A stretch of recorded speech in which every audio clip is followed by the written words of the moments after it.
Welcome again to today's One Day Immersions Media Mentors online series. Again, I appreciate so much of you spending your part of your Wednesday with us and supporting us. It means a lot to us. Again, this is all about you. Our executives are here to find out about you. You know, we learn from each other. So there's an exchange of, what they do and who they are. And also, what's happening in your world. So take advantage of them being with us and get your questions ready. My name is Dolly Wolf, and I'm the founder of One Day Immersion. We're a 501c3 nonprofit organization, and our goal is to really connect you with some of the smartest people in the industry. They share their insight, their advice, their best practices, and we're really trying to build a diverse workforce of the future. And that's you. So that makes me so proud to be a big part of this. Today's session is called Made for Now, Creating an Impactful and Fulfilling Career. It features two of those smart people in the industry. The first is Aleka Williams with Discovery Inc. and Emory Walton with A&E Networks. And I'm also very proud to say that both companies, Discovery and A&E, have been longstanding sponsors and supporters of One Day Immersion and what we do. Without their support, we wouldn't be able to put programs like this together. So we're able to stay in front of you and as well as this program and our fall conference now in its 9th year. So thank you for that. Aleka Williams serves as Senior Vice President of People and Culture at Discovery, which is so cool. She is responsible for the HR leadership of the company's U.S.-based lifestyle networks, which I'm sure you are very familiar with, and they include HGTV, Food Network, Cooking Channel, DIY Network, Great American Country, and the Travel Channel. In addition to her professional work, she's also involved with the Emma Bowen Foundation's Youth and Young Professionals Program and the Year Up program in the Washington, D.C. metropolitan area. She serves as a mentor in Discovery's MentorNet program and in the WICT Southeast Chapter Student Mentoring Program, as well as the T. Howard Foundation's Mentor Program for promising college students interested in media. You can clearly see a theme of mentoring in her world. Alaka has been recognized by NAMIC, which is the National Association for Multi-Ethnicity in Communications, for her commitment to fostering diversity.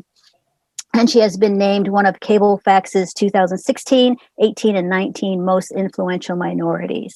I have been an admirer of hers from afar for many, many years. So this is a great honor for me. Emory Walton is Vice President Content Distribution at A&E Networks. He has over 20 years of experience within the cable TV and entertainment industry and is one of A&E's distribution team leaders. His role involves negotiating long-term carriage agreements across an array of content platforms for A&E's dynamic portfolio of television networks, including A&E, History, Lifetime, and Vice TV. He's also a member of A&E's Multicultural Insights team. Emory has been recognized as one of the most influential executives for diversity and inclusion in media and honored as a NAMIC luminary. He also is a recipient of WICT, which is Women in Cable and Telecommunications Advocate Leader Award. He received his BA in Communication Studies with a specialization in business from UCLA and an MBA from Loyola Marymount University.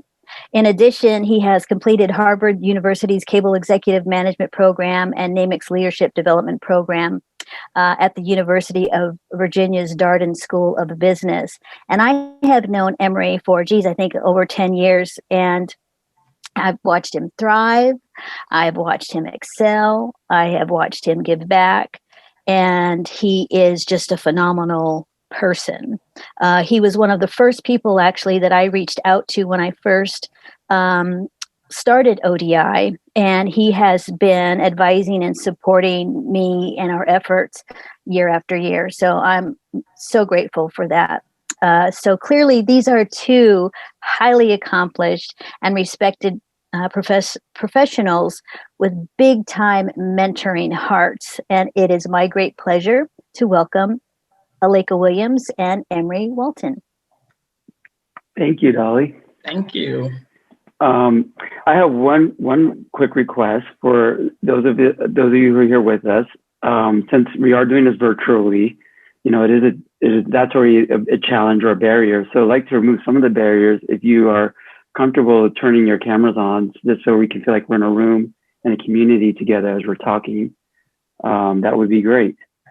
But Alaka and I, we actually first met each other at NAMIC's Executive Leadership Development Program. NAMIC, for those of you who don't know, is the National Association of Multi-Ethnicity and Communications. It's an organization that's devoted to ensuring that there's representation at different levels, and more so the executive level within media companies. And the ELDP program that we met at, the Executive Leadership Development Program, that program is designed to, it's kind of like back to school for us. It's another level of a program that's curated for executives who are ready to make this next step in their career to go to the C-suite. And I start there with sharing that because, you know, we've had tenure in our careers. However, a program like that, it shows that, you know, we still keep learning. It's important that we still keep engaged and that we're still networking.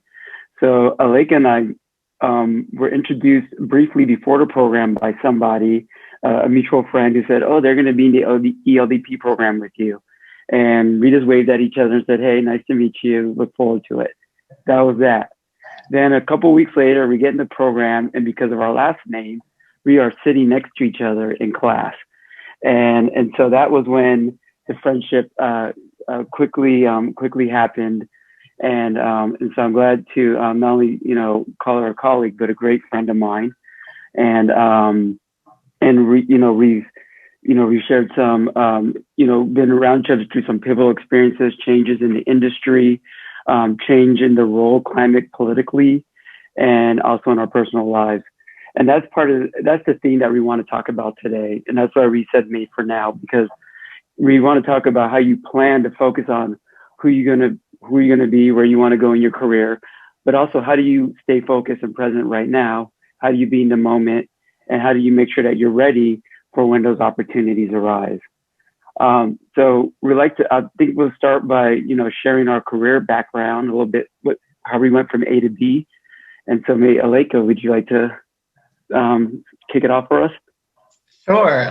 Thank you, Emory, and thank you, Dolly, for the introduction. It's a pleasure to be here. Thank you all for taking your time to be with us this afternoon. As Emory said, you know, we go way back. I have a friend and a professional confidant, and I appreciate that. I think, you know, that's helped propel me during my most pivotal points in life as well. And so from that aspect, I look at all of us in this moment sort of sharing authentically as friends and family. Ultimately, these are the relationships that will help us go to the next level. We might not see it right now, but we will see it eventually. So, Dolly, it's a privilege to be in your presence because we've exchanged emails, and I've been a huge fan from afar, and this perfect work that you do.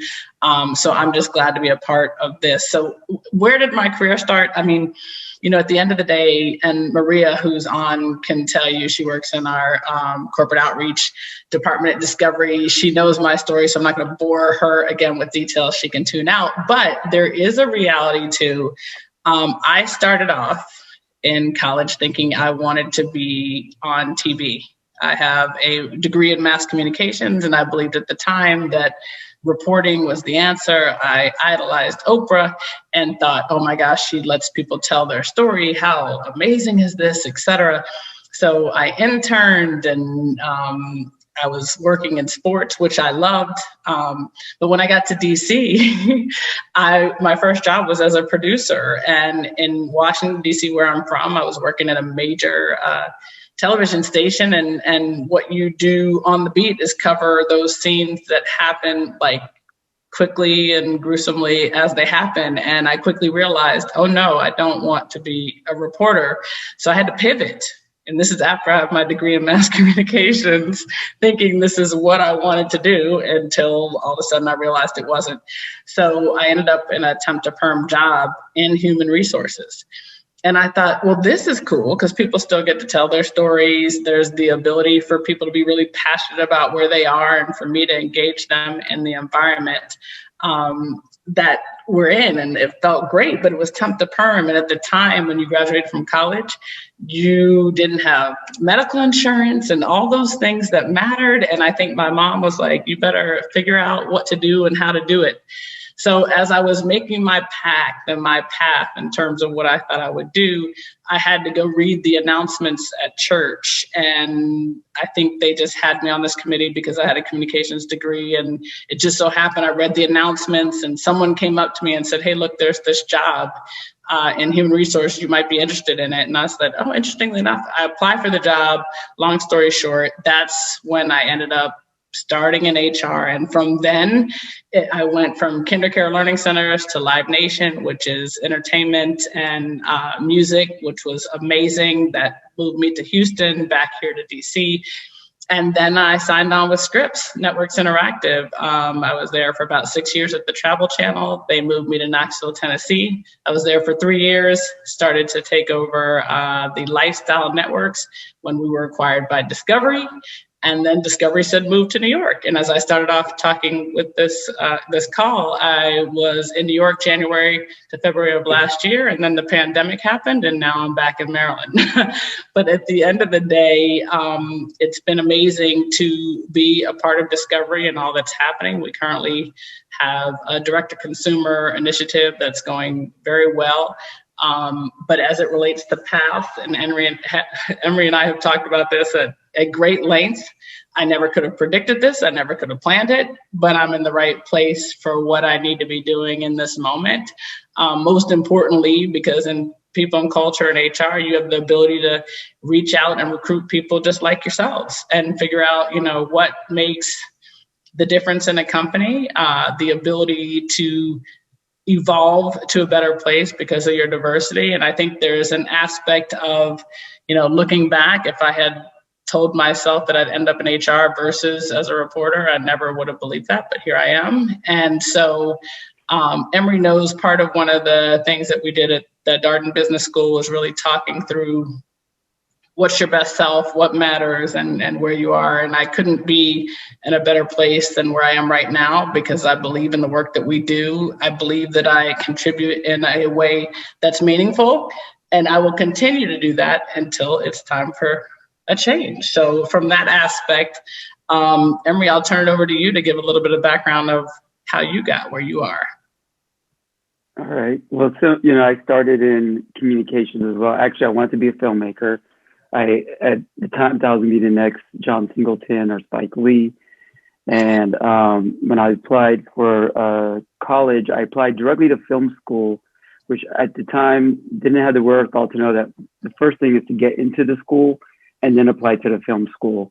So I tried, I just went straight for it, tried to go for film school, didn't get in, and actually for a while got crushed by that, and didn't know quite which direction I was going to go. But I had a friend who said, "Why don't you should be a communications major, because that's everything media. That's bigger than just film. That's everything."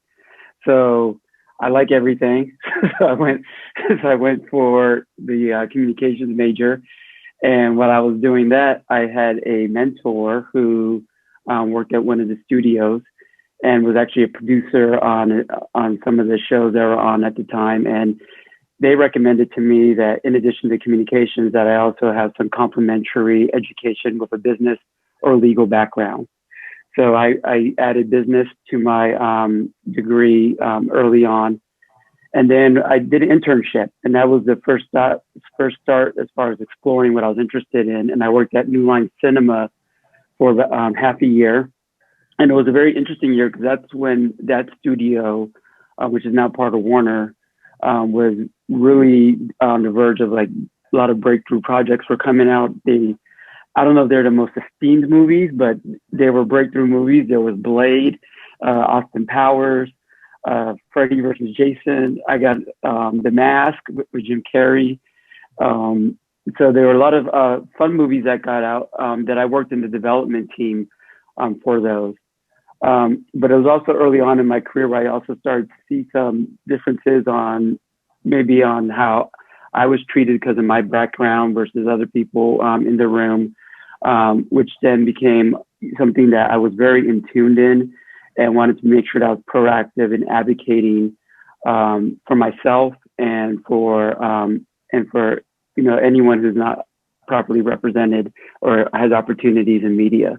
So after I moved on from an internship, I did apply for some jobs at some different studios, did some temp jobs here and there. Again, just trying to figure out, what works. And then A&E had a job available as an assistant. And I really didn't know what I was going to be the assistant of. It was just an assistant job. It was at A&E Networks. I knew I was getting in. So I applied. And long and behold, it turned into the career that I have had now. So I've been there for over 20 years. It hasn't been the same. It's not the same company because we've gone through mergers and acquisitions.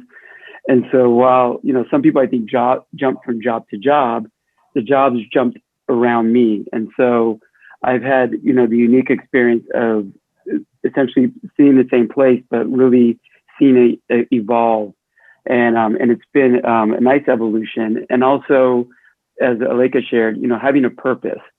And so the thing that I oversee now, in addition to my business responsibilities, with getting our shows and programming on air, is I also ensure that we're putting shows and content on air that is diverse and represents multicultural audiences.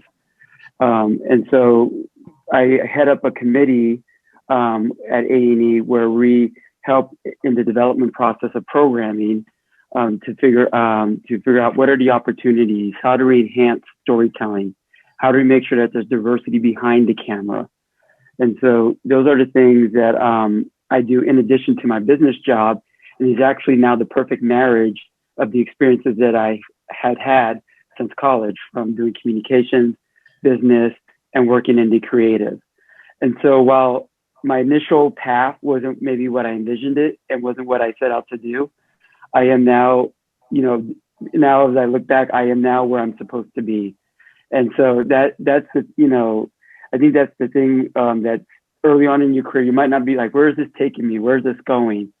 But if you have confidence, you have focus, if you have your network and go with the flow, I think you will find that you can end up being really at the places and doing what brings you a sense of fulfillment and purpose. And, from that, I would like to pivot our conversation to talk a little bit about, we are where we are now, but there are a lot of challenges that face us on the day to day.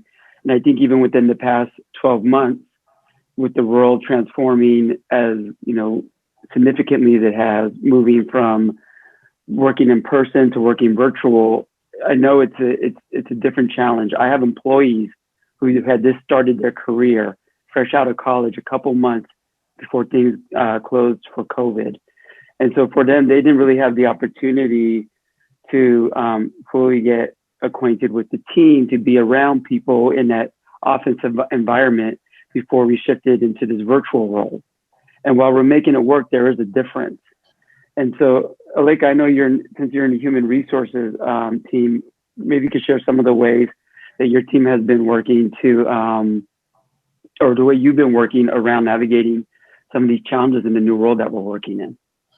Sure. It's a very, very unique time. First, I just have to give a shout out to Maria because she let her daughter show up, and I am just so elated. She just started walking, so of course I had the reaction. Oh, look, blowing kisses, blowing kisses. This is, to me, one of the things that I believe has been unique in this world of COVID, right? We are all working remotely from our homes with our partners, spouses, mothers, brothers, family, you name it, and we're trying to figure out what our new normal is. So it has been unique from an HR standpoint because we are in the middle of a pandemic. Well, hopefully further past the middle, hopefully coming out with the vaccine. There's been racial and, inequalities, and there's just been a lot for the emotions of people to handle at this point in time. What I can value the most about Discovery and what we have put forth as our strategy as it relates to LifeWorks and inclusion is that there really has been a dialogue about how people are feeling. Struggles as simple as, hey, I just need somebody to talk to. I'm in my apartment by myself, or, somebody unfortunately is affected by COVID, and what's our response? We have gone from, work 24/7 to now there is balance, in my opinion, for life. Homeschooling your kids, making sure that you're able to get off Zoom and not be on camera and see your family members and have some real balance. But from an HR perspective, it goes back to exactly what we're saying is living out our passion. I think I find the most drive in working for a company that respects people and their boundaries, embraces them for whoever they are and whatever they bring. And now we're learning about people on an even more intimate level, which I think will ultimately make the company stronger. I think from an HR perspective, it's been hard because we've had to make some changes, which meant some downsizing and right sizing in a way. And we also did a voluntary separation program where people were able to say, hey, I've always wanted to open a yoga studio, or I've always wanted to be a baker. And so people are sort of stepping into their own purpose. But I will say that this has been, when you look at just the pile-on of events in the last 12 months, it's been hard for people physically, emotionally, spiritually, professionally, you name it. We have all been challenged at every side on every turn. And I think the company has come from a place of understanding where people are. If people need a minute, take a minute. If you need to take a vacation, even if it's just to your living room, you get to take a vacation and have that balance, because I do think people show up as their whole person. And from an HR perspective, we should respect people for whatever that looks like. I think there have been moments, like I said, we've been, creating an app and a new platform that's created a whole new level of work. But I still think the company as a whole and our PNC, our people and culture department, and our HR representatives have really had to work hard to make sure that we respect the diversity of everyone and whatever their circumstances are, allow them the space. I think the other thing is this moment has also taught us, to individually look at what makes us tick and what matters and what we want to be, and are we making a difference? For me personally, and Emory knows this, I, took a lot of this time to do some real soul searching, from, what does the company stand for? What do we believe in? What is our mission statement? Are we really respectful of all the backgrounds and experiences that people have? From a content side, just like what Emory has said, I have become a sort of a voice, if you will, because there's a real openness now for discussion and dialogue. That has not been easy for me. I think sometimes you have moments where you believe people understand you and your experiences, but you don't know if they know until you tell them. And I think it's been, for me, a mind-blowing experience of really understanding what people are, understanding how I feel, articulating that and what I believe is a safe environment to ultimately make us better. And I think we are better when we all work together. I think we are better when we embrace our differences. That's what makes us powerful. I think that we all have a responsibility. When something's wrong, say it's wrong. If we're not being inclusive, say that too. If you see something that's misrepresented, have that discussion. Emory and I were sharing that, the fact that we get to weigh in on content now from our respective worlds, that's because there's not enough people in the room to provide that feedback. But when you see, we've seen the ads where somebody in marketing made the wrong decision, or somehow something made it to air, and it's cost company in major ways. And I think now we have a responsibility that if we're in the room, we do have a voice, and it should be respected, even if it's different from what people have anticipated, and I think this is when, as I was saying, Emory and I went through this exercise of showing up as your best self. Well, your best self is when you're not denying who you are. Is that easy? No. But at the end of the day, with time and practice and good friends like Emory, you can have a conversation about, like, I think I need to say something about this content, or I think I need to say something about this hiring manager who didn't consider whomever. To me, that's really ultimately what makes us better. And I do believe that the discussions are learning experiences for everybody involved. Emory, do you have any takeaways like that as it relates to the past 12 months? Yeah, I mean, I think, the past 12 months, as you said, has been a big time of change. And, and in the space of, confronting inequities, we've seen that, I think, across the media landscape. And some of it, some companies have taken what I would call, the performative approach, where they're, doing a lot of virtue signaling, in terms of, we're being woke, we're doing, we want to, we're representing. And then there's companies that are now going beyond the surface. And I think this has forced and inspired, I like to use the word inspired, a lot of companies to go beyond the surface of that and really look at how are they operating, who's working where are the functions, who's on our workforce, what are the stories that we're telling. And so it's not an overnight change. And I think, if I saw, a company or brand or something, change overnight, I would probably be more leery versus seeing an evolution, because that means that they're putting the work, they're putting the homework, because you can't just undo, decades of, misrepresentation or uninclusion, and then the next morning wake up and you've cured. There's not a pill for it. So it takes work, and that's what we do in this committee and in our company. It's a dedicated effort, and that also makes it not a trend, because it's not a trend. It needs to be it's part of the new culture moving forward.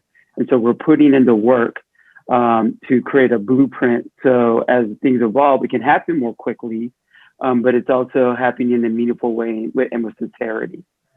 And I think on the business side, what we've also seen is a big change in, the status quo for how business operates, and the need to be flexible.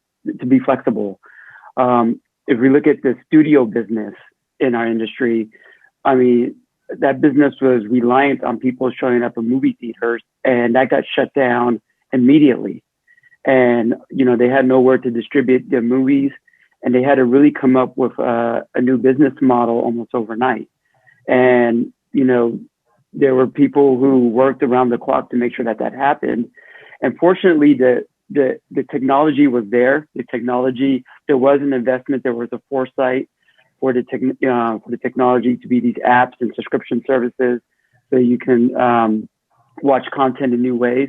But I don't think anyone anticipated that would be in such an accelerated manner.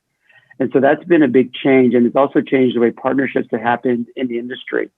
So, Aleka and I, for intents and purposes, we work at rival companies in the industry. Our brands, we compete for ratings and viewers. I'll be like, y'all got our show. That looks like our show, and that's our show. So, there is that. But now, with the platform, there's, partnerships where, our content, is there on some of the Discovery platform, some of our library content.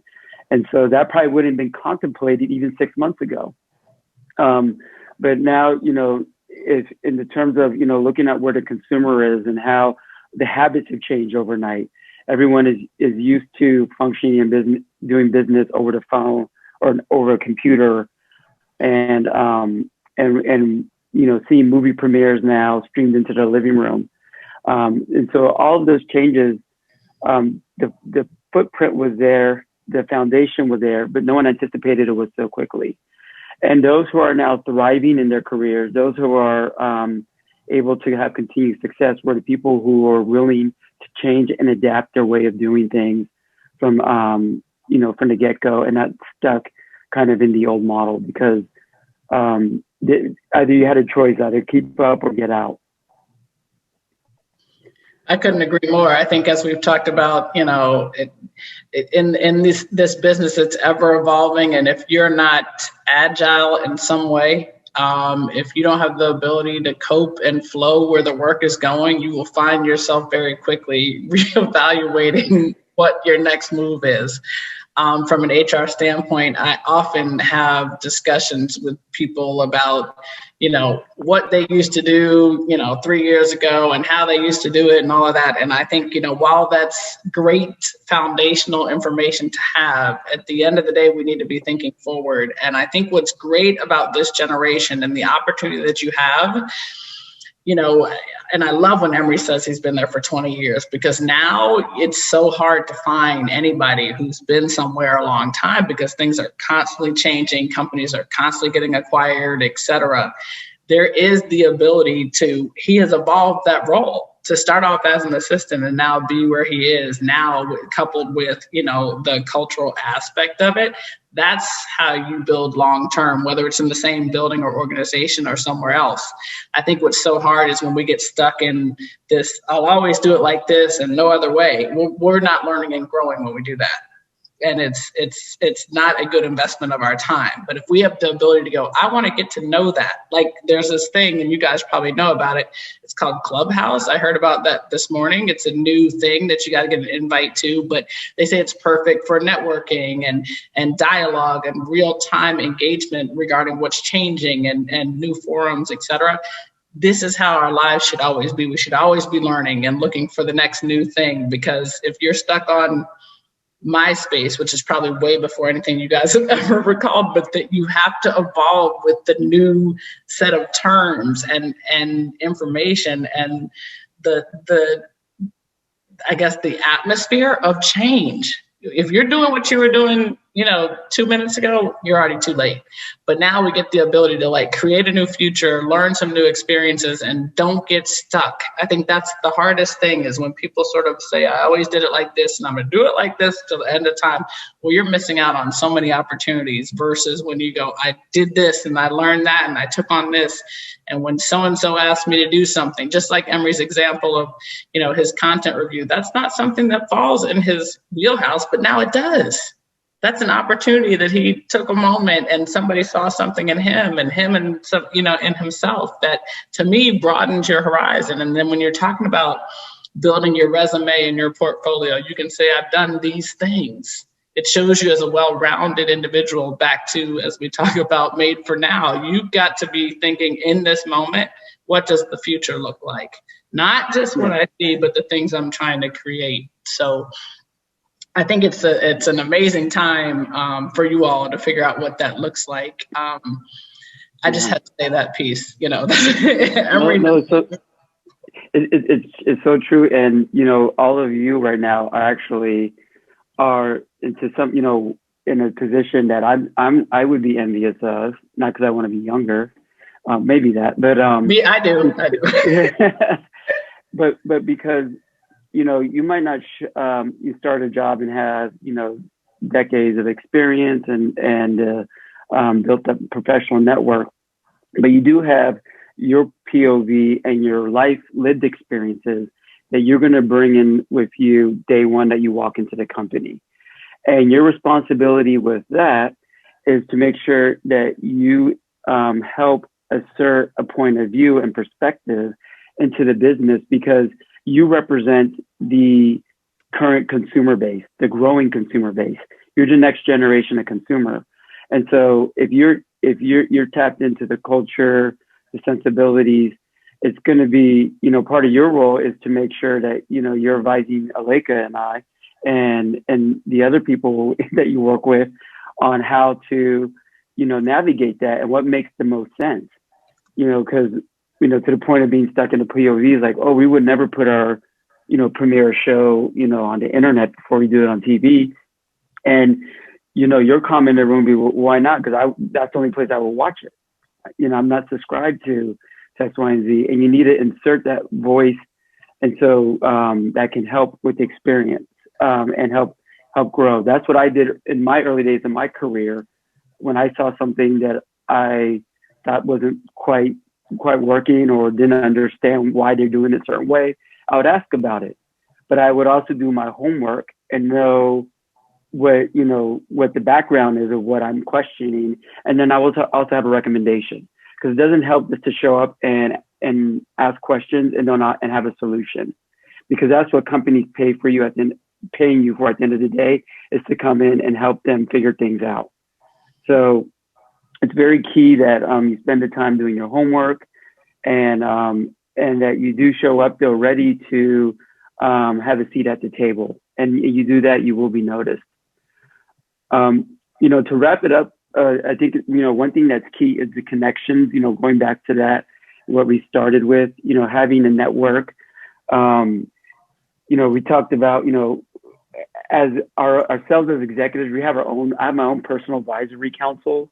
You know, Dolly's part of that, Aleka, you know, a group of friends, people in and out of the company who I can talk about, you know, how I'm progressing in my career, how I'm looking at things that I'm deciding to do in business. I have friends who I went to college with, unbeknownst to me, who turn around a couple years later, end up being colleagues at my company, or end up being clients. And I have someone that works on my team, and we were at UCLA at the same time. It was a big campus. We didn't know each other, but we were at UCLA the same years. So we must have overlapped. And so you just don't know who's around you. And that's a key thing in preparing for this. Aleka and I were just talking about, you know, making sure that you lead with grace and professionalism, that you have a sense of self-awareness in terms of how you present yourself on social media, how you you know, interact with people personal, because you just never know when it's going to boomerang, but it will. And that is not a question of if, it's a question of when. And, you know, I've had experiences where I had a boss who left the company, went to work for another company, and he worked for someone else, and they didn't treat him so well. Well, that other person who he worked for ended up back in my company, and through the circle of things, I ended up being that person's boss. And so it was a very interesting cycle, because you just don't know, you know, where you're going to land, you know, within the dynamics of where your career is going to take you. And we're also talking about, you know, within a corporate structure, you don't know if you might want to branch out and do your own entrepreneurial endeavors or create your own business. And so if you pursue that, the relationships are even more key, because everything that you do, people are going to hold you accountable for, because you're tied to your business and your brand directly when you're working as an entrepreneur. I don't know, Aleka, you. No, I agree. I couldn't agree more. I think there's, you know, you never know where your path is going to take you. You never know who you will encounter again and who will encounter you. I think this world is a very small world, even in this industry, but externally as well. And I think that's the beauty of relationships that are, you know, impactful, and the ability to learn and grow. I think what's wonderful is when Emory talked about mentors to me, and you heard, like, I am absolutely on board with mentoring. It's the most precious gift you can give. I also love being, you know, a mentee. At the end of the day, we can all learn from each other, whatever that looks like. And I think that's the beauty of diversity in age, background, skill set. You can learn so much more from people who aren't just like you. I challenge people on a regular basis, like, think of people outside of your world. They will make you better. The reason why they'll make you better is they think differently, and they will challenge you and not just go along with it. And I think that's why these professional relationships, you know, and personal relationships become, there's so much magnitude to them, because, you know, when you can be your authentic self and learn and grow from one another, we ultimately end up better because of it. So that's why I think the grace and dignity should always be there. Good intentions is always a place to start, always a place to start. I think for a moment there, we've lost that, but it's coming back. It's coming back. And I think the beauty to say, hey, I need help, or hey, do you have a minute? Can I pick your brain? Are the things that ultimately people want to do for you.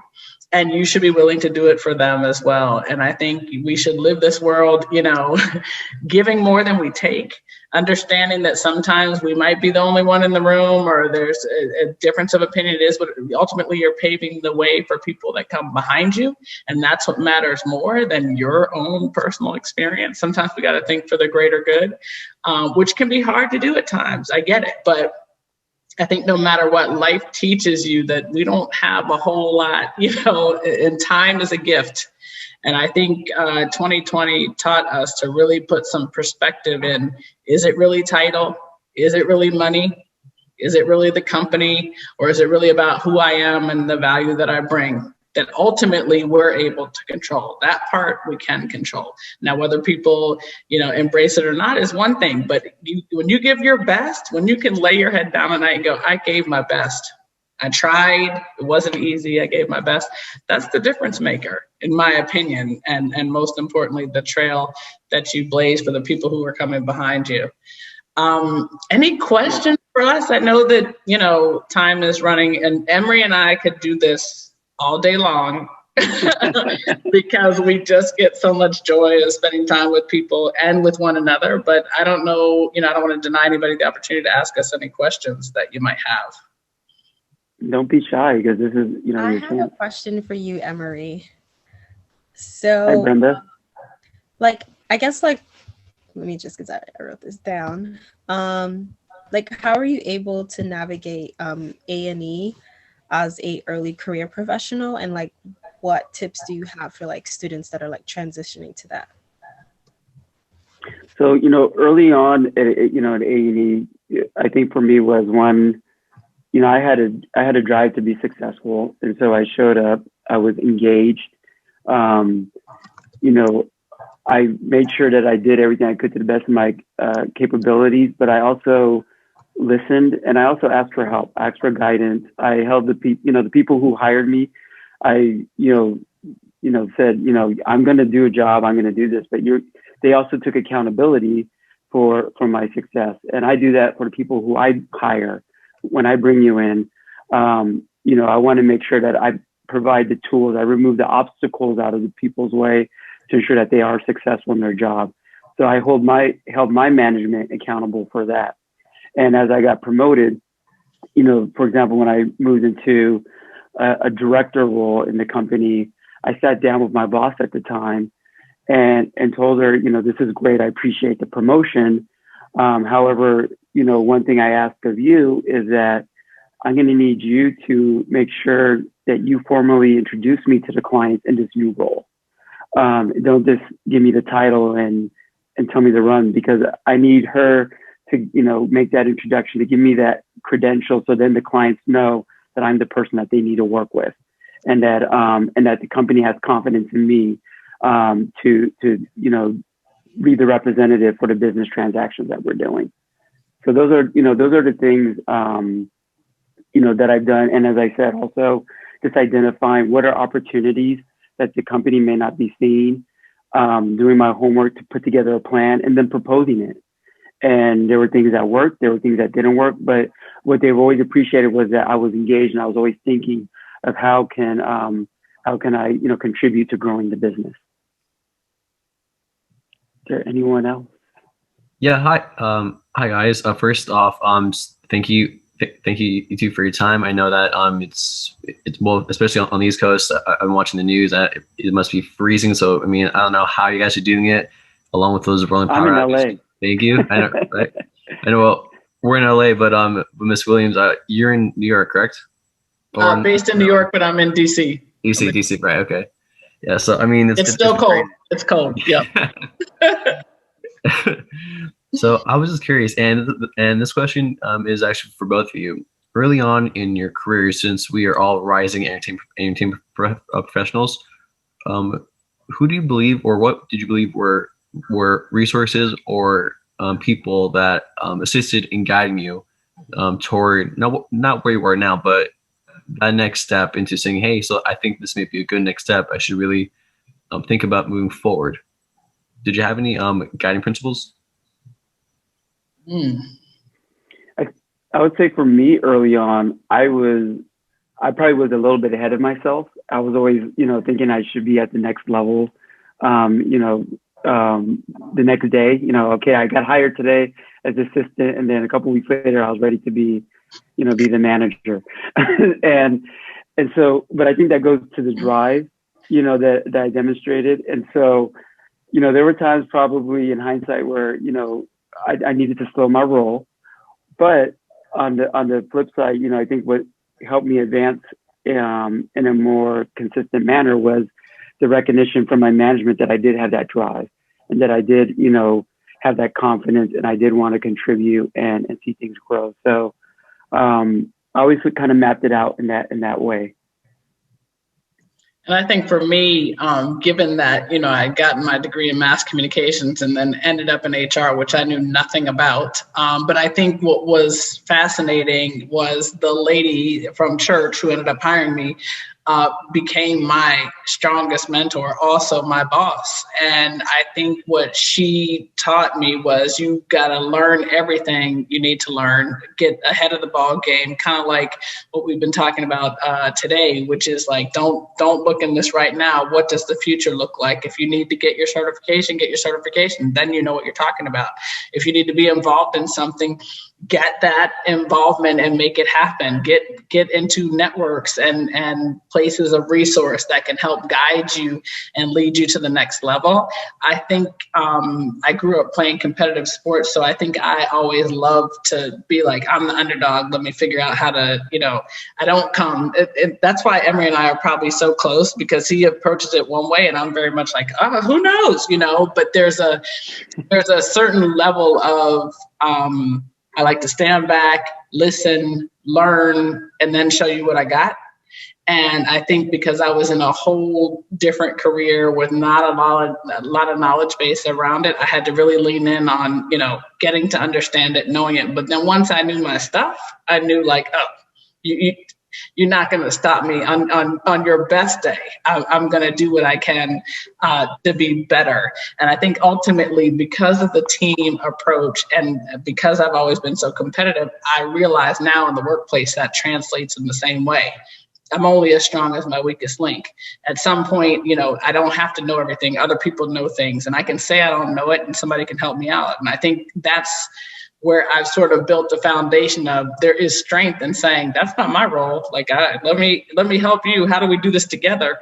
But I think just because I jumped off into a career that was so different, but yet so closely aligned to who I am, that's what became the guiding principle. Do better, know more, figure it out. Don't sit on wake up early, stay up late, figure out how to stay ahead of the game, because if you sleep, somebody's going to pass you. And if they pass you, that's on you. So I think there's an aspect, I was saying this to somebody the other day, of like, the only person that can defeat you really is you. Like, really, at the end of the day, if you put your mind to something and hey, look, when I walk in this interview, I'm going to show them who I am and this is the job I want. I'm going to make them refuse me. There's a whole different, it's the mindset shifts. And I think that's why you can't apply for every job, because you don't want every job. There's like 3 that you want really bad, and then one, you know what I'm saying? So like, there's an element. I was talking to a candidate the other day, and I'm like, come on, focus. If you focus on the thing that you want, ultimately that stuff will start to play out. But if we're like, whatever, and no, that's how we can get sideways. So I think for me, my guiding principles are like, if I work for someone who pushes me to be better, I step up to the challenge. And I think ultimately that's how I try to lead. I'm not going to make somebody do something they don't want to do. If you want to do it and you're passionate about it, you'll be on board. If you don't, I can't make you, and that's okay too. In Aleka, that reminds me, where we talked about a little bit yesterday in terms of, I think this is, I don't know if that I'm revealing a secret here, but you should realize everyone lives in their own reality, and you need to you live in your own reality, and that's a beautiful thing. But what the secret to success is being able to also be in tune to the reality of others. And so when you're able to bridge that, and then have that connection with people, that is really what's going to help you to excel. And so, like I said, you know, I'm kind of was a lean in person. She sits back and sees what's going on first. And you put us together in a room, you know, when we worked on projects together in the LDP program, you know, we were getting things done. That's and right. and it was you know, a great mutually beneficial collaborative effort because we were using our strengths together. You know, like the Justice League or the X-Men, you know, this Avengers, you know, we put our powers together and, you know, we're going to take it over like a snap. So, Totally. so there you go. Couldn't agree more. You're right. That really did play out at ELDP on numerous occasions. And I think that's probably what made us click in the way that we're like, oh, we complement each other in a way that we probably never would have anticipated. It's kind of wild. And make friends with people who, you know, depending what discipline you are, make sure you're friends with people, different disciplines in the company. So, you know, I'm business, but, you know, I work closely with attorneys. I work closely with people in finance, work closely with people in PR, work closely with people in HR. So you should establish a general understanding of all disciplines in the business that you work in as well. And so, you know, you want to be focused on your skill set, but you should also have a broader knowledge because at some point being able to incorporate all that is going to be the skill that you need to get to the next level. And that's essentially how, you know, that's how you operate as a boss because, you know, at that level, you want to be a boss is responsible for looking at all the pieces, putting it together, helping people, you know, go on their paths and knowing what are the questions you ask the attorney, what are the questions I ask the finance person, what's the question I ask HR. When you know that and you know what to ask people to do with their specialties, that only helps contribute further to your own success. Couldn't agree more. Could not agree more. And look, we made it. 3 minutes to spare. Yeah. So this was fun. I was glad, you know, it's fun to do this with my friends. This was great. Thank you all so much. It's great to see all of you. I don't know if anyone has any last final questions before we go to dinners or lunch, depending on what coast you're on. Go ahead, Nico. I mean, I do what I want. I don't want to take a question from someone else. If someone else may have one. Libby, was your hand being raised or no? Sorry. No, I was just futzing. Sorry. Okay. Well, I just want to say first off, Emory. I mean, I love your analogy of just being the X-Men and Justice League. I mean, I was watching that the tidbit ever since it was on HBO Max. I watched Justice League when I'm doing my work, so just a little thing about that. But I guess my last question would be: what should we be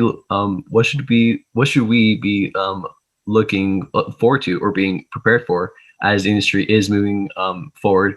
Now that everything is not everything is being used to the times right now, but now that things are being pushed and becoming a catalyst for different kinds of things changing. So what should we be on the lookout for? That's a big question. I think what you should, you know, there's a few things. You should look at trends in technology. You should be, you know, looking at trends in storytelling and content. And then also, you know, looking at the companies that you're looking at working at, looking at, you know, how they're performing financially, you know, for any public companies. This is a business school trick. You just look, you know, you make sure you peek at their earnings reports. I use, you know, Disney's example since none of us work there. So safe to talk about them. You know, they're a company that a year ago, they could be, you know, they're one of the biggest media conglomerates. But ironically, if you took a step back, all of their business was contingent on people going somewhere for an experience. Parks, cruise lines, or movie theaters. Those were their big lines of revenue. They had just started the Disney Plus streaming platform, but it wasn't, you know, it was in its infancy. And so what was interesting was, you know, if you follow their stock, it just cratered during the second and third quarters last year because of the pandemic, because people couldn't go to Disneyland. People they couldn't release the movies in theaters. But then what happened was going into the fall, they were able to utilize their Disney Plus platform and saw that they were getting more and more subscriptions because people were home, people wanted entertainment. And so they shifted their strategy. They put their premiere content on there, and then they announced to the market that this is where we're going. This is where our business focus now as a company, as a media company is going to be, is on this Disney Plus platform. They restructured their executives. They aligned how they're producing their studios and content to marry up with what is happening with, with the consumer trends. And so with a big organization like that, to make a change in less than a year it's pretty significant. And in them doing that, I mean, their stock has gone back up. And now there's, the outlook of the vaccine that they can open up the parks. And I think, they'll be on a good path. But I think, looking at the trends, is you really got to focus on what are consumers doing, what is technology doing, and then if you're in the creative space, what are the kind of stories people want to hear, and what are the new stories that you could bring into that arena. I don't know, Aleka, anything to add or? Look, I think that nailed it. Like at the end of the day, I think it's all about preparation. But to your point, if you use Disney as an example, that's a perfect way to show how a company pivoted in a major way for what the consumer wants. And I think that's where, like, while we can prepare ourselves to an extent, whoever thought we'd be working from home for a year or whatever, you know what I'm saying? Like, I think there's just so much in this world that, like, do your best to be ready, but at the end of the day, be agile when it ends up being something that you never even anticipated. Be ready for now. Be made for now. Be ready, made for now. Made for now. In that moment. Not tomorrow. Not tomorrow.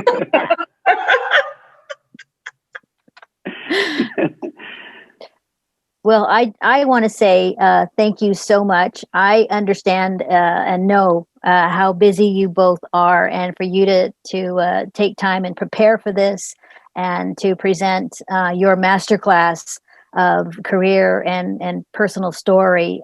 We sincerely appreciate it. Your level of awareness and insight is inspiring, and just the kind of leadership that is so needed right now. So everyone, how about a round of applause for Aleka and Emory? And I just want to thank you so much. That was so good. Really, that was really wonderful. And thanks. Pleasure was all ours. It was all ours. And I think, it goes without saying, and I know hopefully, Dolly, you can pass on our information to everybody here. Sure. Reach out, connect with us.